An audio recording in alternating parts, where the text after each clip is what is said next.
So let's move on to part two, because the Flux storyline was that it was dotted all the way through the Chibnall years, but the whole fugitive doctor, timeless child thing, and the complaint that it broke canon was a major complaint. Does anybody have an idea of where to begin here? Because I will just rant and talk for 15 minutes. So, Julian, set it up. You were aware of this complaint. So, what's the core of it? It erases William Hartnell as the first Doctor is the biggest complaint and the core of it. The existence of the fugitive Doctor, a Doctor before Hartnell, means that Hartnell wasn't the first one. And I'm sorry, please start watching classic Doctor Who. They made so many hints that he was not the first, that there was more to the Doctor than we knew. And they even had the storyline prepped during Four's time.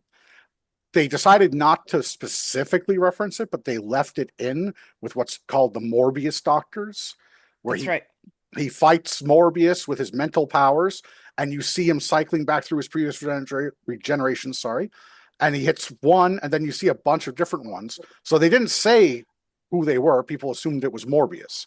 The original intent was these were pre-Hartnell, and they made that canon. These are we don't know their number. We don't know where they fit.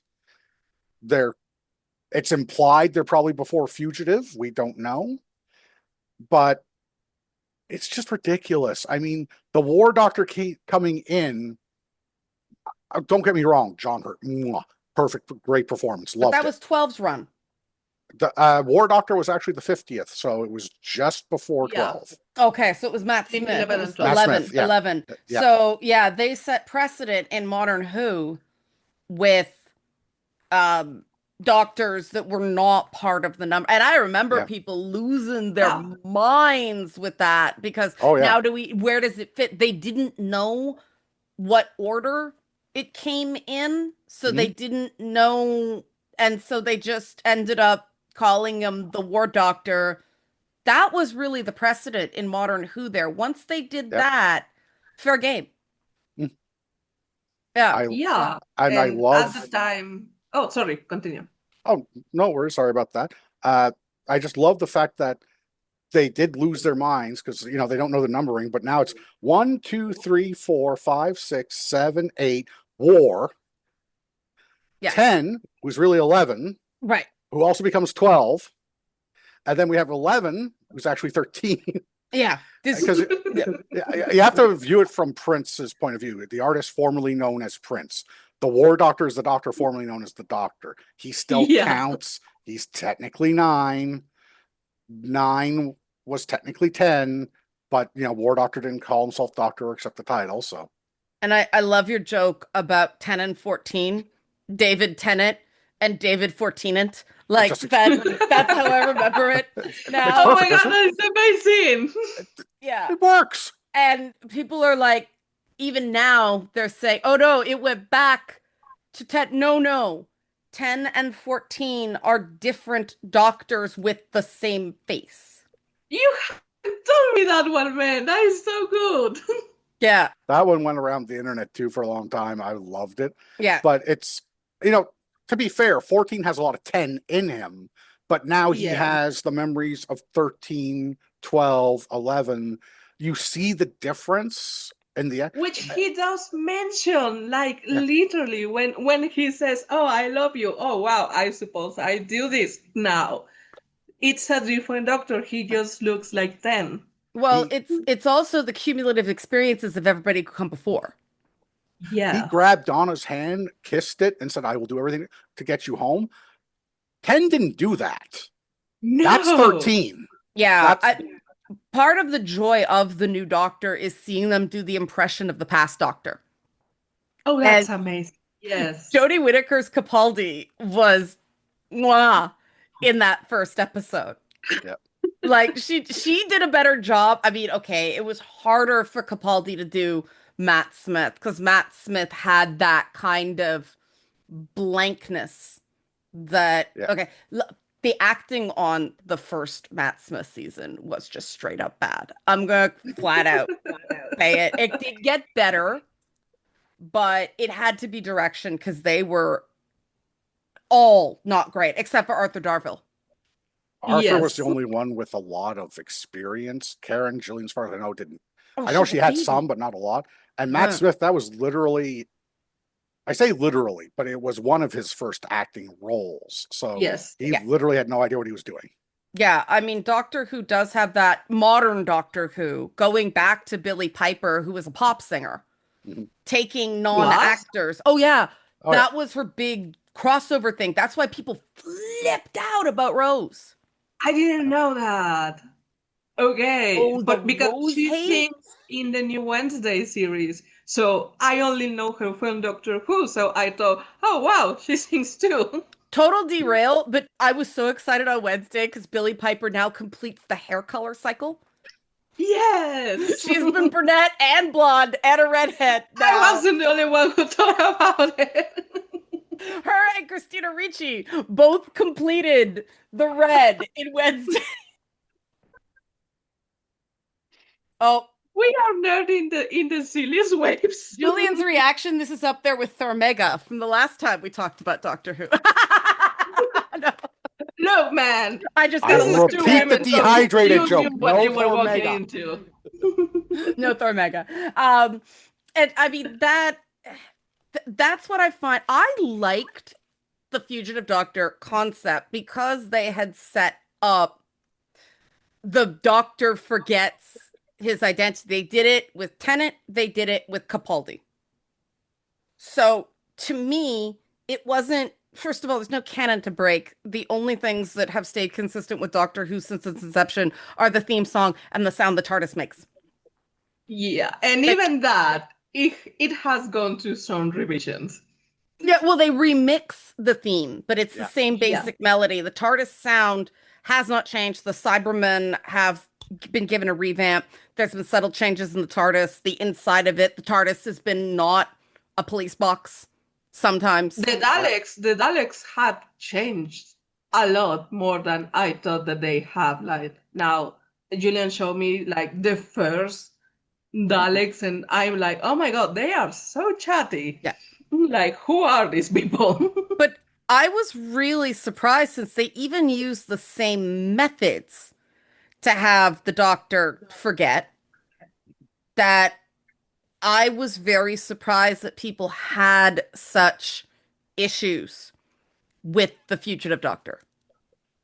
Me too. Like I said, the only canon is that there is no canon, or the canon only prevails until there is new canon that tells you the old canon is no longer canon.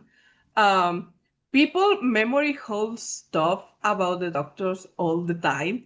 Like now, Julian has shown me one, the movie.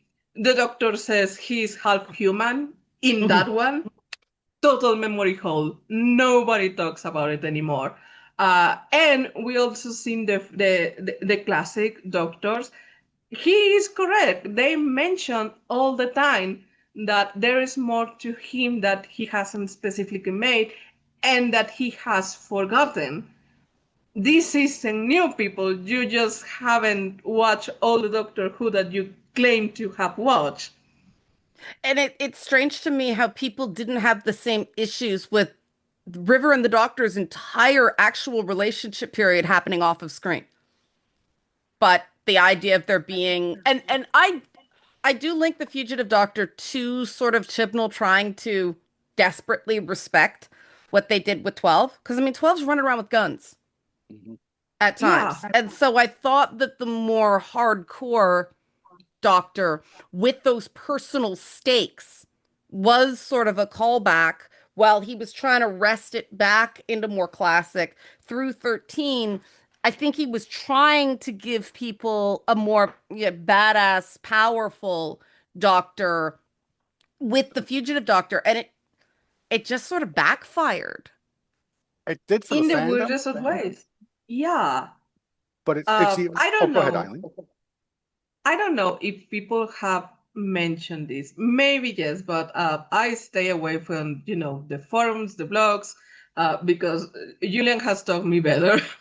Yeah. He has seen the dark and has told me not to go there. Uh, but the idea that the Doctor, or Time Lords in general, sometimes forget previous incarnations, previous regenerations, the whole idea of who they were is not new. It's not even new in modern Doctor Who, because we saw it when Ten did it to Donna, Yeah. because the Time Lord energy was literally going to destroy her, and he did the whole, oh, Time Lords do this all the time, I'm going to make you forget so that your brain doesn't go poof. It's in Modern Who. It's not even like a side tip, it's a big momentous thing that happened to one of the best companions. Again, people, this is not new. I have so much here. Go. Go!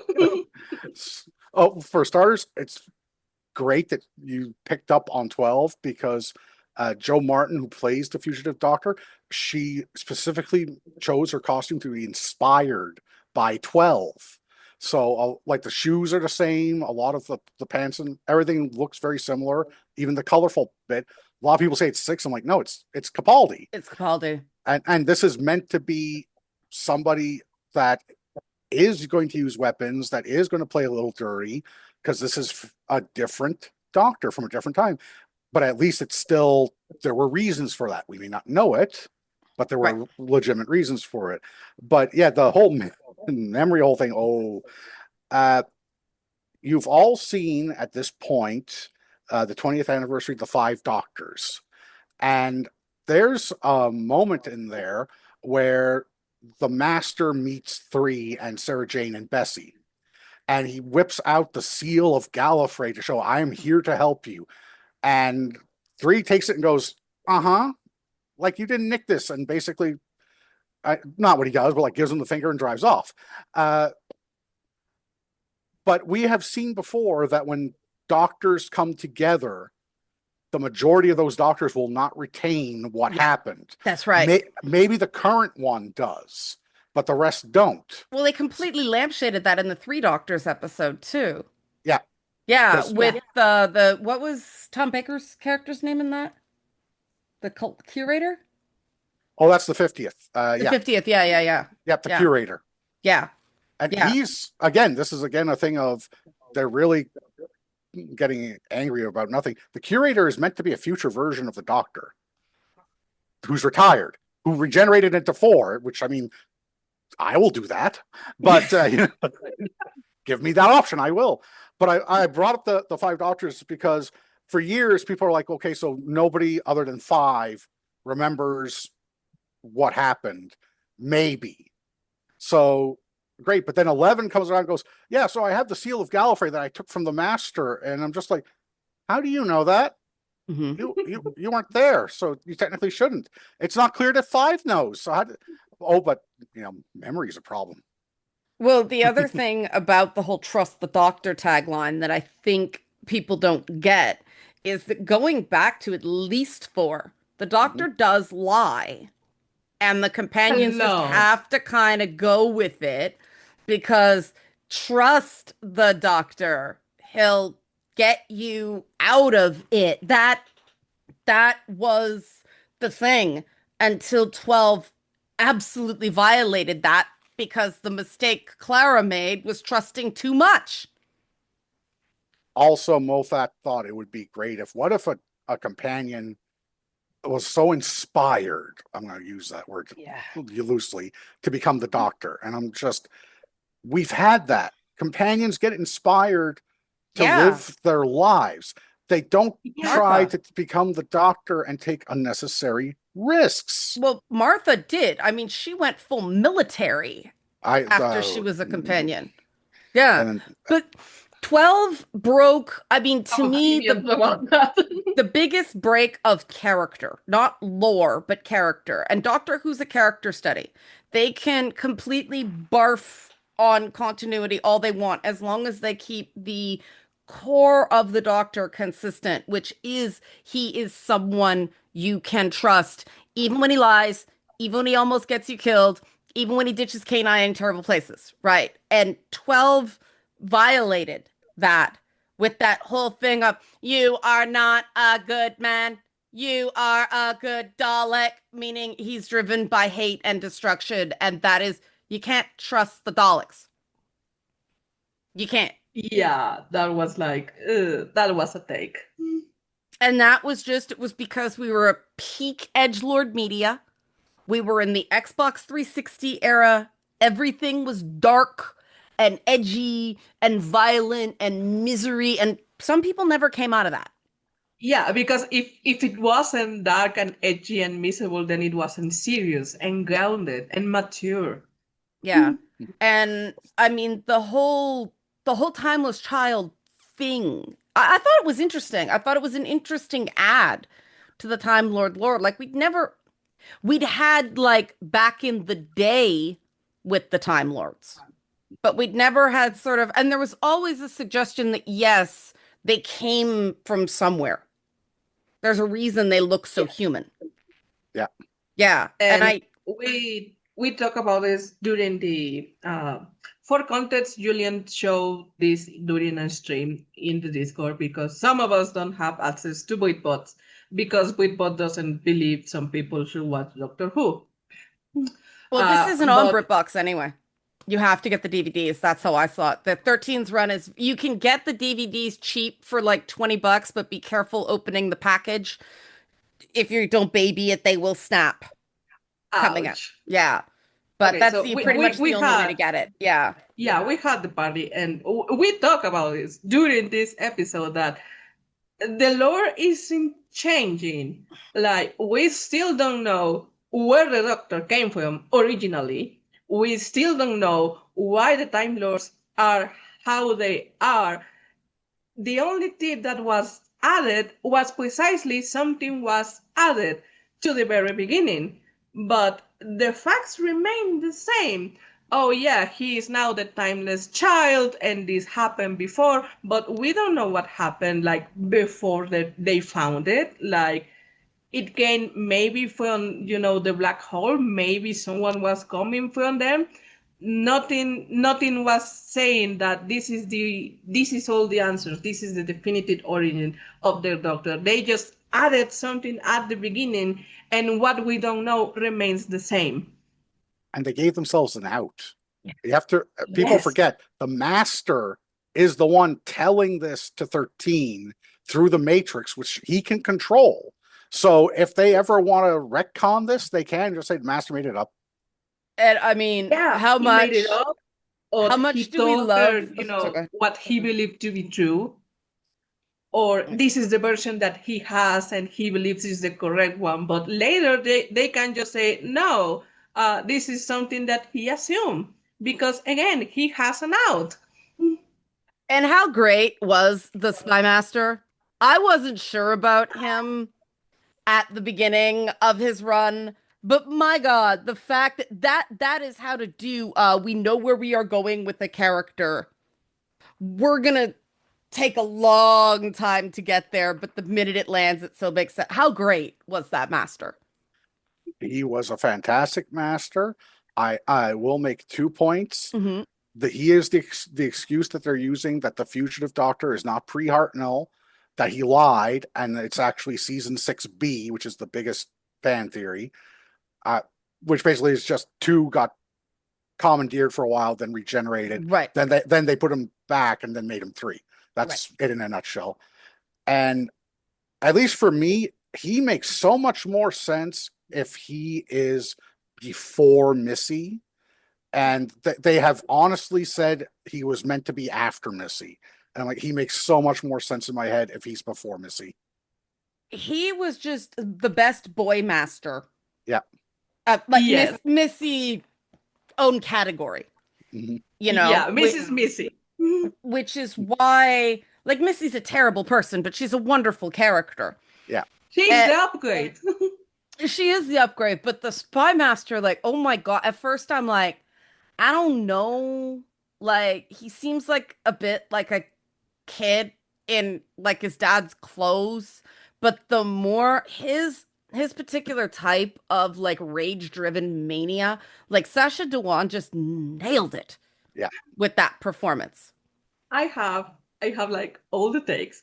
Um, Number one, I'm going to disclaimer. I am a huge Sacha Dhawan fan. Like I've seen him in a few of you know period dramas. Like he's in The Great with Ellie Fanning. He's amazing in it. So I am crushing on this guy so hard.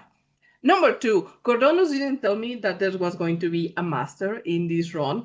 Like, I don't know if he did it on purpose. I believe he is because he is laughing right now and he's pretending he didn't know. So when the master came, I was like, oh, immediately, no, a master, what? But then it was him and he was doing master things. And they don't tell you immediately that he is a master, but like, half the episode, I was like, wait, is he the master? Is he going to be the new master? I was so hyped. Like, I love this actor. And I will give him this. The master from the classic was previously my favorite master, aside Oh from yeah. Missy. Yeah. Yeah, he is great. But then I have to give it to the one. He is the one that does one, the most complicated plan, two, the most complicated master plan that works, and three, the most accurate representation of the master and the doctor relationship that they the master hates the doctor so much that he wants to become her in this case. It's like, yeah, perfect. Chef's kiss, no notes. I am happy. He is now favorite master aside from Missy. But also, cherry on top, accurate racial depiction of Rasputin. Yes, I See, love that's that. I was. I was Yeah, I was waiting for you both to say, and also the best dancer, because that's the Yeah. first time I've seen him dance. Yeah. No, the fact that Chibnall clearly knew where he was going to land Mhm. with the Spy Master because the casting just all of a sudden, that's why they picked him Yep. because Rasputin is yes. from that part of Siberia that was pretty much like Turk. And I'm like, that's a lot, like, that's gutsy. Backfilling that log, like you set up stuff in season one that like lands in season three like that. That was amazing. But Well freaking how done. is this bad writing? This is paying off your hooks. After I was so prepared to be whelmed after all the years of set up a great thing like the silence and the payoff was just not there. I did think that hit. It hit so well. And Yes. just man, waiting to reveal that must have been so hard. This run also had, in my opinions, the best Weeping Angels episode. Yeah, I Yes. said it. I don't care. I believe Link is great. I don't think it's the peak Weeping Angels episode. I believe it was the ones during this run. They were so good. They were spooky as hell. I agree. Thank you for bringing that up because I almost forgot to mention that's the only time in watching Doctor Who because normally it's like, yeah, okay, I can see the obvious way that they're gonna get out of this one. That was a moment. One, yes, the Stone Angels are stupid, but that's okay. Like you cannot think too hard about the lore there. It's all visuals. But that was a moment, that cliffhanger ending where she turns into the angel. I had no idea how she was going to get out of that one. And in fact, she didn't. No. No. I was like, I can't believe they did. I legitimately don't know what happens next. Yeah. This is amazing. Yeah. That was visually stunning, that whole arc too, with the split reality and like the army of the angels and sort of saving that any image of an angel is an angel concept. Because that Yes. got the angels just got out over their wings a little bit. And also, man, the visual storytelling, because one, 13 has one of my favorite, doctor outfits. Her coat is amazing and it's reversible, so you get twice the coat, amazing both ways. But when they reach, that episode with the Weeping Angels, and she has the coat, and the coat perfectly mimics the Weeping Angel's robes, I was like, man, I don't know if they knew this when they started, giving her reactor. If they didn't, that is amazing coincidence. If they did, this has got to be one of the best costume decisions planning ahead to an episode that I have ever seen. I was so happy during that episode. I'll add to the costume decision that male writer understood the importance of pockets to women's Yes. fashion. Like She has right, pants and she has pockets. but it has pockets. Like she was really excited about the pockets, and that's sort of this girl thing. I don't know where he got that from. It was a brilliant detail because it was very much guy going in and trying on women's clothing and discovering the lack of functionality in the clothes. Yeah, you insert your hand in the pocket, it's like this deep. Yeah. Yeah. If they're pockets at all, if they don't just look like pockets, but they're fake because they Yes. don't want to affect the drape of the garment. Like the fact that it was pockets and it was kind of cute, but not super feminine. Like it had Yes. all kind of the charm of bow ties are cool and all of the kind of structuredness of other. It almost felt like a callback to like six or seven's costume in that Yes. they kind of went wardrobe shenanigans. There was that identifying detail with the suspenders and the rainbow, and yet it didn't. They didn't have the celery detail. I'm sorry for people who love the celery, but that just felt like a distinct thing for that Too particular much. doctor. Yeah, and no wearing wool in the summer. That was probably because she could take off the jacket. And every time she took off her jacket, you knew things were getting real. Yeah, it Yeah. was like the pockets and the jacket, they are, her bow ties are cool.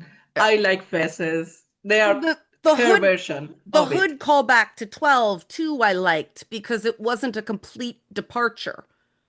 Yes. Yeah, kind of went The from pocket things was also like, I believe it wasn't a meme, but it was like a trend on the internet at the time that women were buying these dresses and they were all, oh, this dress is so wonderful and so flowy and it has pockets.